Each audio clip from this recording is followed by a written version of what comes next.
In this video, we'll run you through the correct setup tips for the Nikon 70-200 f2.8 Z mount lens when you're using the new Aquatech Export series and Zoom Gears.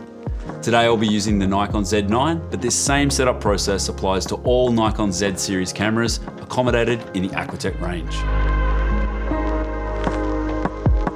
First, you're going to need to load your camera into the water housing without the lens due to the size of the lens being too large to pass through the port opening.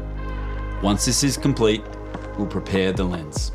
To start, remove the tripod foot by loosening the black knob and then pressing the small tab on the tripod foot. Then, we need to remove the lens hood. The next step is to attach the zoom gear to the lens. We suggest that the zoom gear forks or prongs are on the opposite side of the larger black knob on the tripod collar on the lens. Ensure that the lens mount or white dot is aligned correctly with the dot on the zoom gear.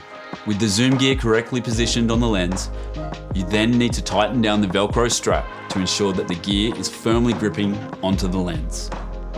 Next, we will loosen this black knob on the side of the tripod collar to allow the zoom gear to rotate freely when in use.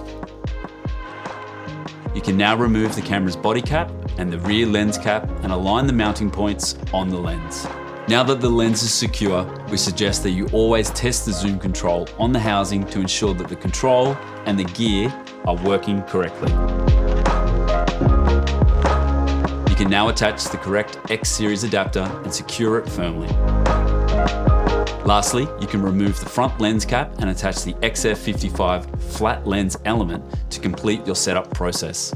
When it's time to remove the lens, you can simply remove the lens port from the housing body in either two parts or a single piece. Retract the zoom control next from the body, then use the provided tool to carefully press the lens release tab on the camera to remove the lens. Ensure that you have your camera body cap and lens cap nearby to keep these sensitive areas of your equipment protected. We hope this short video allows you to easily set up your Nikon 70-200 f2.8 Z mount lens. And if you have any questions, please don't hesitate to contact the trained staff via the website for the best support.